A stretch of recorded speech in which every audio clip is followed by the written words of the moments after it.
On the edge of known space where stars burned cold and silent, Ilara Varel stood alone in the observation blister of the Whisper of Thalor, her silver hair catching the faint glow of distant nebulae. She did not look like a warrior, but she was, on all the same, her people. The Silthari had fought the Synthra Collective for 3 long cycles and lost more than they could bear.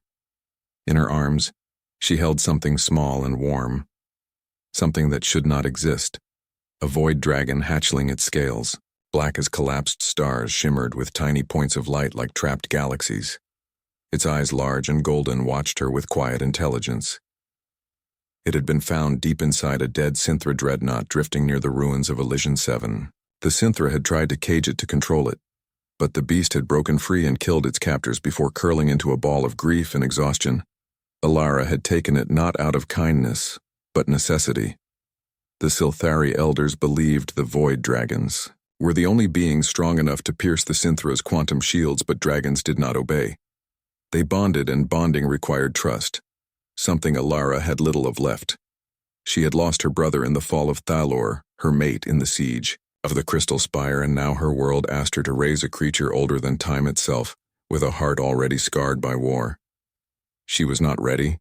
The hatchling stirred in her arms, letting out a soft, chittering sound, almost like a question. She sighed and stroked its head with 2 fingers.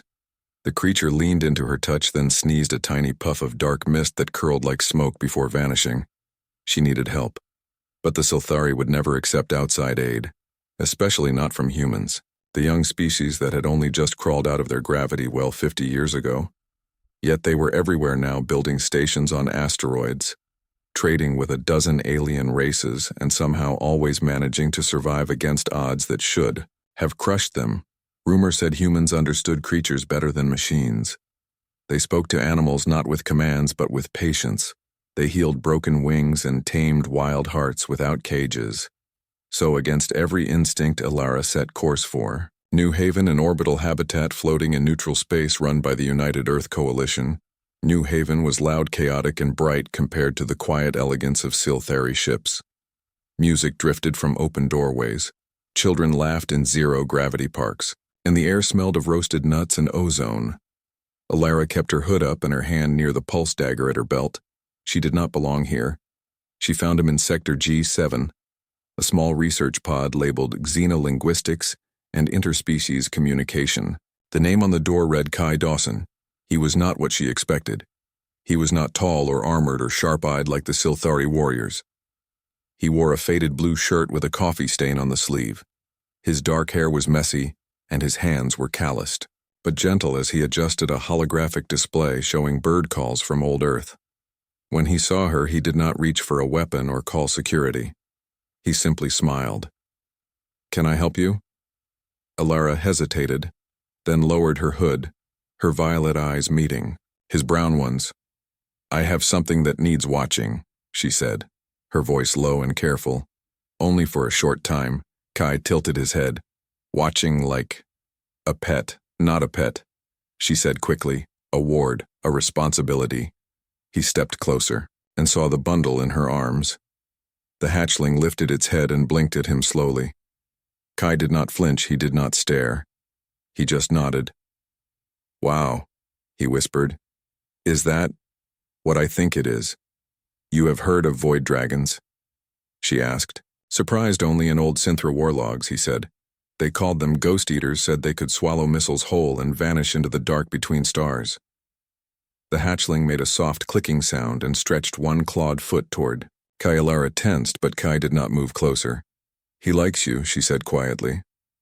"Or he's hungry," Kai said with a small laugh. "What does he eat?" "Starlight mostly," she said, "but also trace minerals and sometimes raw plasma if—" "He's stressed," Kai raised an eyebrow. "Raw plasma that's not exactly sold at the corner store." "I have left nutrient packs," she said, "and a containment field generator. It will keep him calm." She paused. "You must not let him imprint." Kai asked. "Dragons choose one they call kin," she explained. "If that happens, he will see you as parent or sibling or mate, and he will follow you anywhere, even to death." Kai looked down at the little creature who was now watching him with wide, curious eyes. "So, No cuddling. No bonding, she corrected. Just feeding, monitoring, and keeping him safe. I will return in 7 cycles. 7 days, he asked. Yes, he rubbed the back of his neck. Okay, look, I've worked with alien species before, but this is different. Are you sure about this? Alara looked at the hatchling, then back at Kai. I have no one else. She admitted the words tasted bitter, but True Kai studied her for a long moment, then nodded. All right, I'll do it, but if he eats my couch, you're paying for it. She almost smiled.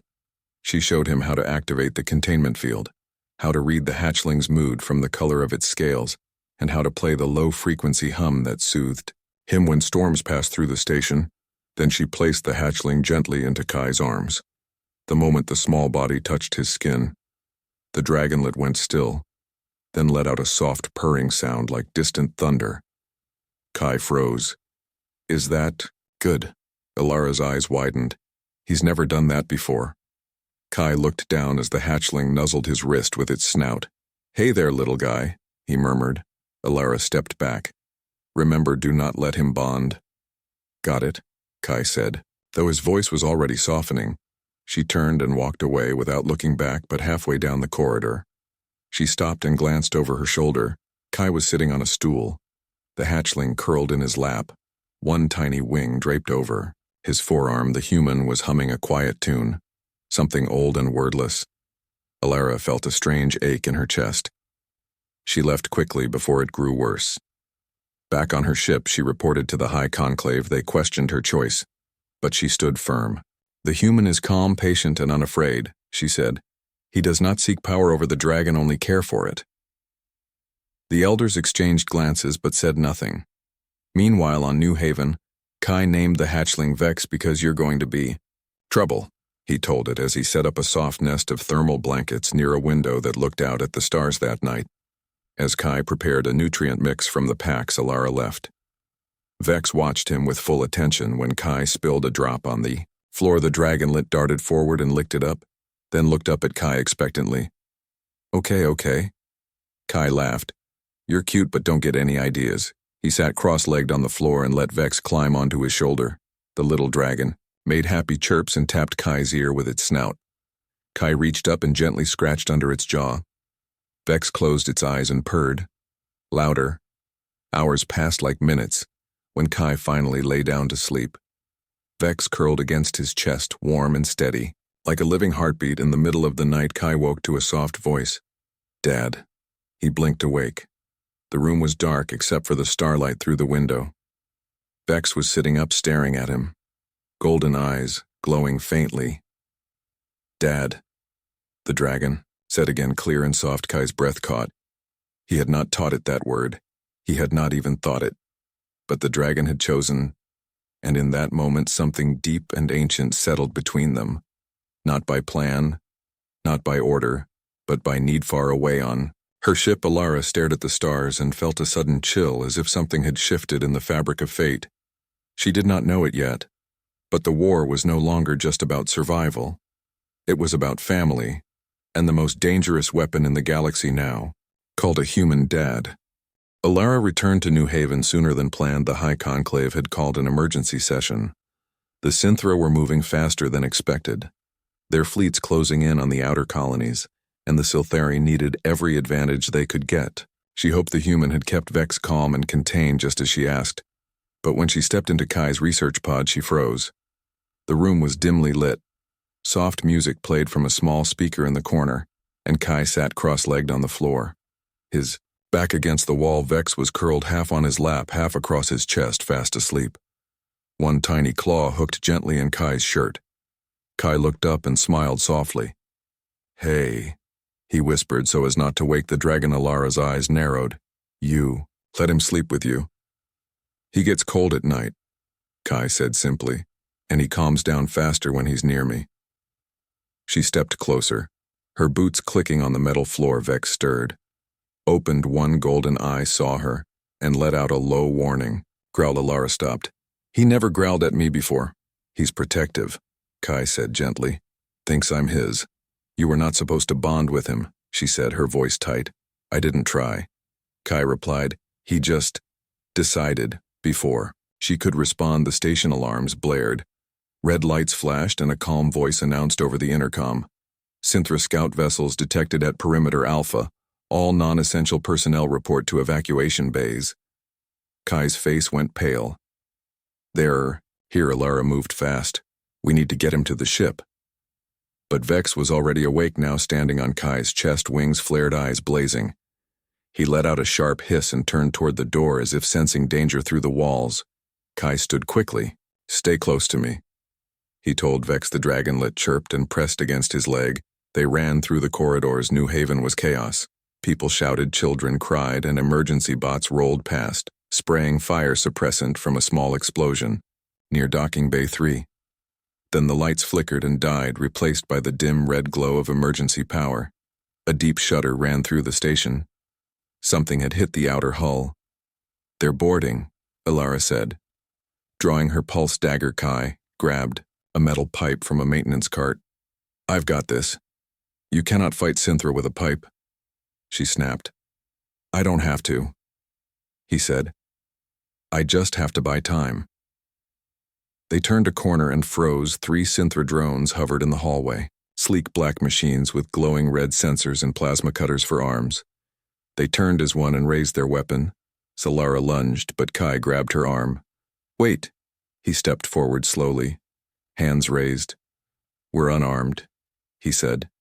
Though he still held the pipe behind his back, the lead drone tilted its head, then spoke in a flat mechanical voice. Surrender the void spawn. Vex let out a low rumble and stepped in front of Kai. No, Kai said firmly. The drones fired, but before the plasma bolts could hit, Vex opened his mouth and released a pulse of dark energy. Not fire, not light, but pure void. A wave that bent space itself. The bolts vanished. The drones short-circuited and crashed to the floor. Sparks flying, silence followed. Kai stared. At Vex, you did that? Vex turned and nuzzled his hand. Dad safe, he murmured. Alara stood frozen, her mind racing. That power, that control, it was impossible for a hatchling. Unless he had an anchor, someone he trusted completely. Someone he called kin. She looked at Kai, who was now kneeling to check if the drones were truly dead. You let him bond with you, she whispered. Kai looked up. I didn't have a choice, he chose me. Now he will die for you, she said harshly. Kai stood, slowly, his eyes meeting hers. Or maybe he'll live because of me. Rescue teams arrived minutes later. Led by station security, they found the 3 drones disabled and the corridor clear. Kai refused to leave without Vex, and Alara refused to leave without both of them. Back on the Whisper of Thaler, the Silthari medics checked Kai for injuries. He had a few scrapes and a burn on his forearm, but nothing serious. Vex stayed glued to his side, refusing to let anyone else near him. When the ship's healer tried to examine the dragon, he hissed and spread his wings. Let him be, Kai said. He's fine. Alara watched from the doorway, her arms crossed, her expression unreadable. Later that night, she found Kai sitting alone in the observation blister, Vex asleep in his lap, wrapped in a thermal blanket. You saved lives today, she said quietly. He did, Kai corrected. I just stood there. You gave him courage, she said. Dragons feed on emotion, yours was calm. Even in fear, that steadied him. Kai looked down at Vex. He's just a kid. He is a weapon, she said. He's more than that, Kai replied. He feels, he cares, he worries when I'm sad, he sings when I'm happy, he calls me dad. Alara looked away. That word means nothing to my people. It means everything to him, Kai said softly. She was silent for a long time, then she sat beside him, not too close, but close enough to see Vex's chest rise and fall. The Synthra will come again, she said. They know he is here now. They will send more ships, bigger ones. Then we'll be ready, Kai said. You are not a soldier. I don't have to be, he said. I just have to be his dad. The word hung in the air, between them, heavy and strange, yet somehow right over. The next few days, Kai learned more about Vex than Alara ever had. The dragonlet loved music, especially old Earth lullabies. Kai hummed them while working, and Vex would curl around his shoulders. Like a living scarf, he hated loud noises, but not because he was scared, because they hurt his sensitive ears. So Kai found soft padding for his ears made from station supplies. Vex also mimicked sounds. He copied Kai's laugh, his cough, even the way he said all right, which came out as a right in the dragon's soft voice. Ilara watched these moments from a distance at first, but slowly she began to join them. She brought rare Silthari fruits that Vex liked and taught Kai the old songs her people sang to calm young warriors, one evening as they sat together in the ship's garden dome, a place filled with glowing plants and soft wind. Kai asked, "Why did you really leave him with me?" Ilara was quiet for a long time then. She said, "Because I was afraid." "Of what?" "Of failing him." She admitted, "My people believe strength is silence, duty is sacrifice, but you show him that love is also strength." Kai smiled. "Maybe your people just forgot." She looked at him, then at Vex, who was chasing floating pollen sparks with his tiny claws. "Maybe. But peace never lasted long. 3 days. Later, the Whisper of Thalor received a distress call from a Silthari outpost near the Veil Nebula under attack by a full Synthra strike force. The High Conclave ordered all ships to retreat, but Ilara knew the outpost held younglings and elders. They could not be left behind. "We go," she told Kai. "We?" he asked. "You and Vex." She said, "If what happened on New Haven was real, then he is stronger with you." Kai nodded. "Then we go." As the ship jumped to warp, Vex climbed onto Kai's shoulder and wrapped his tail around his neck like a scarf. "Dad ready?" he said. Kai patted his head. "Always." The battle was chaos. The outpost was half destroyed. Synthra ships circled like vultures and plasma fire lit. The Void Ilara piloted the Whisper of Thaler through the debris, while Kai stayed in the command pod with Vex. "They're targeting the shield. Generator," Ilara called over the comm. Kai looked at the tactical display, then at Vex. "Can you do that thing again, the Void Pulse?" Vex tilted his head, then nodded. "But bigger," Kai said. "Can you make it bigger?" Vex closed his eyes and took a deep breath. His scales began to glow faintly with silver light. "Hold on," Kai said. He opened a comms channel to Ilara. "On my mark, drop shields for 3 seconds. "Are you insane?" she shouted. "Just do it." She hesitated. Then mark. The shields flickered off. Vex opened his mouth and released a wave of void energy so powerful it rippled through space like a stone dropped in water. Every Synthra ship in range stuttered, their weapons died, their engines froze. The outpost shields held. Ilara stared at the display. Kai looked at Vex, who was panting slightly. "He listens." After the battle, the Silthari survivors were evacuated. The elders looked at Kai not with suspicion, but with awe. One old warrior bowed his head. "The dragon has chosen well." Back on the ship, Ilara found Kai tending to Vex, who was exhausted from the effort.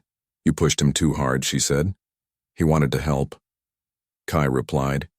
"He knew those people were in danger." She sat beside him. "You understand him better than I ever could, maybe," Kai said. "But you gave him a chance. You trusted me with him even when you didn't trust yourself." She looked at him, then at Vex, who was now sleeping soundly. "I was wrong about humans." Kai smiled. "We're full of surprises." As the Whisper of Thaler drifted through the quiet stars, Ilara finally let herself believe that maybe the war could be won, not with cold logic or ancient pride, but with something warmer, something human, and somewhere in the ship, a small dragon dreamed of his dad's voice singing him to sleep. The Whisper of Thalor returned to Silthari space, not as a scout ship, but as something new, a vessel carrying hope and a dragon who called a human father. The elders waited in the grand chamber of the high spire, their faces unreadable, their robes shimmering with starlight thread. Ilara walked first. Kai followed with Vex perched on his shoulder, the dragon's scales still faintly silver from the battle. His eyes alert but calm, the eldest of the conclave stood tall, his voice like wind through ancient trees. "You brought a human into our sanctum and allowed a void dragon to bond with him. This is forbidden." Kai kept his hands at his sides. "He's not just a dragon, he's my son." Murmurs rippled through the chamber. Ilara stepped forward. "He saved the Veil outpost. Without him, we would have lost 300 souls. A moment of power does not erase the risk." Another elder said, "Dragons who bond too deeply become unstable. They lose their purpose. They follow emotion, not duty." Vex let out a low growl and spread his wings slightly. Kai placed a hand on his back. "Easy." The eldest turned to Vex. "Do you understand us, little one?" Vex looked at him, then at Kai, then spoke clearly. "Dad stays the chamber." Fell silent. The elders exchanged glances. No hatchling had ever spoken with such clarity, let alone defended a human. The eldest sighed. "Very well for now. He remains, but under watch. The human will not be allowed near the War Council, and the dragon will be tested." Kai nodded. "Fair enough." They were given quarters in the lower spire, simple but warm, with a window that looked out over the Silthari homeworld, a planet of floating islands and glowing rivers. That night Kai sat on the floor, feeding Vex a mix of minerals and crushed starbloom petals. The dragon ate slowly, then curled into Kai's lap. "They don't trust me," Kai said softly. Vex looked up. "Dad, good." Kai smiled. "Thanks, buddy." But the peace did not last. 3 days. Later, Synthra scouts were spotted near the outer rim, not just one or two, but a full flotilla moving fast and silent. They were hunting. The conclave met in secret. They believed Vex's power had drawn them like moths to flame, and now the homeworld was in danger, Alara argued. "He is our shield, not our weakness." But the elders had made up their minds. At dawn, 2 Silthari guards came to Kai's door. "The conclave has ordered the dragon isolated." One said, "You are to leave him." Kai stood. "No, this is not a request," the other guard said. Hand on his blade, Vex hissed and rose to his feet. Wings flared, eyes blazing. Kai put a hand on his neck. "It's okay." He turned to the guards. "Tell the elders if they take him from me, he will shut down. He won't eat, he won't respond, he'll fade." The guards hesitated. Just then, Ilara appeared. "Stand down," she ordered. They bowed and stepped back. She entered the room and closed the door. "They want to retrain him, Strip. The bond, they can't," Kai said. "It's not like a program you delete, it's part of him." "I know," she said quietly, "but I cannot stop them alone." Kai looked at Vex, who was now trembling slightly. "Then we run," Alara's eyes widened. "You would steal a Silthari heir. He's not an heir," Kai said. "He's my son." She stared at him, then nodded. "There is a ship in Bay 7, the Starling. It is small, fast, and unregistered. I can get us clearance codes. When? Tonight, as darkness fell." They moved quickly. Alara disabled the internal sensors while Kai gathered supplies. Vex stayed close, his claws clicking softly on the floor. They reached the hangar without alarm. The Starling was sleek and silver, built for speed. Not. Warky climbed in and strapped himself into the pilot seat. Vex curled in his lapel. Alara took the co-pilot seat. "You know how to fly this." "I've flown worse," Kai said with a small grin. The engines hummed to life, and they lifted off just as alarms began to blare. They broke atmosphere and jumped to warp before the Silthari fleet could respond. For hours they traveled in silence, the stars streaking past. "Where are we going?" Kai finally asked. "The dragon's maw," Ilara said. "That's a myth. So was a void dragon calling a human dad." She replied. The dragon's maw was said to be a graveyard of ancient dragons, a place where their bones formed a ring around a dead star, and where the veil between worlds was thin, legends claimed. A dragon who went there could awaken the memories of its ancestors and gain true power, but only if anchored by a blood bond. Kai looked down at Vex. "Is that why you want to go?" Ilara nodded. "If the Synthra are coming for him, then he must be ready, not just strong but whole." Kai was quiet for a long time, then he said, "What kind of blood bond?" "A shared wound," she said. "A drop from each mixed under twin moons." He nodded. "Then we go." Days passed. The Starling drifted through. Empty space. Vex grew quieter, more thoughtful. He spent hours staring out the viewport as if listening to something only he could hear. One night Kai found him humming the same lullaby Kai used to sing. "You remember that?" Kai asked. Vex nodded. "Dad, song?" Kai's throat tightened as they neared the dragon's maw. The ship's sensors began to glitch. Strange energy readings pulsed through the void. Then they saw it, a ring of massive bones, each one the size of a city, curved around a blackened star that gave no light yet pulled at the soul. The starling shuddered as they entered the field. The bones are charged with residual void energy, Ilara said. It will test him. They landed on a small moon covered in ash and silence. Kai stepped out first, Vex on his shoulder. The air was cold, but still. Ilara led them to a stone altar in the center of a crater. This is where it must happen. Kai knelt. What do I do? Cut your palm, she said, and let him do the same. Then press your wounds together and speak his true name. His true name, Kai asked. You must give it to him, she said. Not the name you call him, but the one that fits his soul. Kai looked at Vex. I don't know it. You will, she said. Kai took a small blade and made a shallow cut on his palm, then gently held Vex's claw and made a matching cut as their blood mixed. A soft light rose from the altar. The bones around them began to hum. Kai closed his eyes and listened. In his mind, he saw flashes: Vex as a hatchling alone in the dark, Vex protecting him on New Haven, Vex singing in the garden dome, Vex calling him Dad, and then he knew. Valen, he whispered. The moment the name left his lips, the sky split open. Silver light poured from the dead star and wrapped around Vex. His scales shifted from black to liquid silver.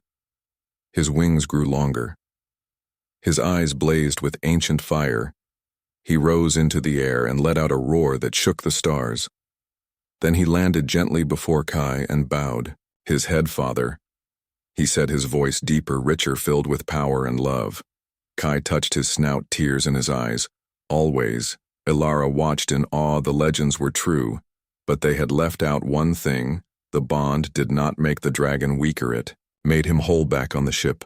Valen rested his head on Kai's lap, exhausted but changed. Ilara sat across from them. The Synthra will come now. They will bring their full armada. Kai looked out at the stars. Then we meet them. You are just one human, she said. And he is just one dragon, Kai replied. But together we are more, she smiled faintly. Your people say that. No. Kai said, I say that. As the starling turned toward home, a new kind of war began, not of steel and fire, but of heart and hope. And somewhere in the dark, a father and his dragon flew toward the storm, ready to face it together. The starling returned to Silthari space, not with stealth, but with purpose. Its hull scarred, its engines humming with strange energy. The moment it crossed the outer beacon, every sensor in the high spire lit up. Ilara sent a single message ahead. We bring the storm. The conclave waited in the grand chamber again, but this time they stood not in judgment but in fear. The Synthra armada had been sighted only 2 cycles away. 1,000 ships, black as void and hungry for dragon blood. When Kai stepped onto the platform, Valen walked beside him, no longer a hatchling, but a creature of silver scales and quiet power. His eyes held galaxies, and his steps made the floor tremble softly. The eldest elder approached slowly. You have changed him. He changed himself. Kai said, I just gave him a name. Valen lowered his head. Father speaks truth. The elders exchanged glances. One stepped forward. The Synthra come for him. They have caged others like him, used their power to fuel their war machines. If he stays, he leads death to our world. Kai looked at Valen, then back at the elder. Then we leave. You cannot fight them alone, Ilara said. We are not alone, Kai replied. He turned to Valen. Do you feel them? Valen closed his eyes, then nodded. Brothers cry in the dark. A murmur ran through the chamber. They have other dragons, Ilara whispered, and they are suffering. Kai said, we have to free them. The conclave argued for hours. Some said let the humans go, let them die in the void. Others said use Valen as bait, trap the Synthra in a final battle, but the eldest raised his hand for silence. The bond is real. We see it now. A dragon does not bow unless his heart is sure. He looked at Kai. You will lead the strike. Kai shook his head. I don't lead armies, I protect my son. Then let him lead you. The elder said plans formed quickly. The Silthari would gather every ship they had, not to fight, but to shield. The Starling, as it flew into the heart of the Synthra fleet, Valen would do the rest. That night, Kai sat with Valen on the observation deck of the High Spire. the moonlight silver on their faces. "Are you scared?" Kai asked. Valen looked at him. "Father is not," Kai smiled. "I am, but I won't show it." Valen rested his head on Kai's shoulder. "We sing together." Kai nodded. "Like always. Ilara found them there. The fleet is ready." Kai stood. "Then we go." The battle began. At the edge of the Veil Nebula, the Synthra Armada stretched across the void like a shadow with teeth. Their ships formed a wall around a massive command vessel. At its center pulsed a dark energy core fed by captured dragons. The Silthari fleet engaged, drawing fire, creating openings. The starling shot through the chaos, small, fast, and silent. Valen stood in the cockpit. His eyes locked on the command ship. "They hurt my kin." "We stopped them," Kai said as they neared the core. Alarms blared Synthra. Fighters swarmed like angry wasps. Ilara at the weapons console fired precise shots, clearing a path, but one fighter got through. Its plasma cannon tore through the Starling's wing. The ship spunk. I fought the controls. "Hold on." Valen spread his wings inside the cabin and let out a pulse, not of destruction but of calm, a wave that slowed time just enough for Kai to stabilize the ship. "How did you do that?" Ilara asked, breathless. "Dad taught me," Valen said. They broke through the last line of defense and hovered before the command ship. Inside the core chamber, dozens of void dragons hung in stasis pods, their scales dull, their eyes empty. Valen roared, not in anger but in sorrow. Then he sang a low, deep note that vibrated through metal and bone. It was the lullaby Kai had hummed to him as a hatchling, but now it carried the weight of ancestors, the power of stars. The stasis pods cracked. One by one, the dragons opened their eyes. The Synthra systems overloaded. Alarms screamed. As the captured dragons broke free, chaos erupted. The Synthra ships turned on each other, confused by the sudden loss of control. Valen did not attack. He flew among the freed dragons, speaking in their ancient tongue, guiding them not to kill, but to break chains. Kai watched from the cockpit, tears in his eyes. "You're giving them hope." Valen landed on the hull. "Father gave me mine." The battle turned. The Silthari fleet pressed the advantage, and within hours the Synthra Armada was broken. Drifting wrecks scattered across the void. But victory came with cost. The Starling was crippled, its engines dead, its hull breached as rescue ships approached. Kai held Valen close. "You did it." Valen nuzzled his hand. "We did it," back on the high spire. The elders bowed, not to power but to compassion. The eldest approached Kai. "You have given us more than victory. You have shown us what we lost." Kai looked at Valen, who was now surrounded by the freed dragons. They bowed to him not as a king, but as a brother. Ilara stood beside Kai. "What now?" "Now we heal," he said. The freed dragons chose to stay with Valen. They followed him like a silver tide through the skies of the Silthari homeworld. Children watched in awe as the great beasts played in the clouds, their roars now songs of joy. Kai built a home on one of the floating islands, a simple cabin with a wide porch and a garden of earth seeds. He brought from New Haven Valen, slept curled around it like a living wall. Ilara visited often. She brought stories and star charts and sometimes just sat in silence watching father and son under the twin moonstone. Evenings she asked, "Do you ever miss your old life?" Kai looked at Valen, who was chasing fireflies made of light. "I didn't have a life before him." She smiled. "You gave him a name and he gave you a world. We gave each other a family." Kai Saidas. The stars turned, and peace settled over the sector. The legend grew not of a weapon or a warrior, but of a human who said yes to a scared little dragon, and in doing so changed the fate of galaxies. And every night before sleep, Valen would rest his head on Kai's lap and whisper the same word that started it all, "Dad." Peace did not come all at once, but it came in pieces like scattered stars slowly forming a new sky. The Synthra Armada was broken, their command network shattered without the dragons to power their engines. They drifted silent in the void.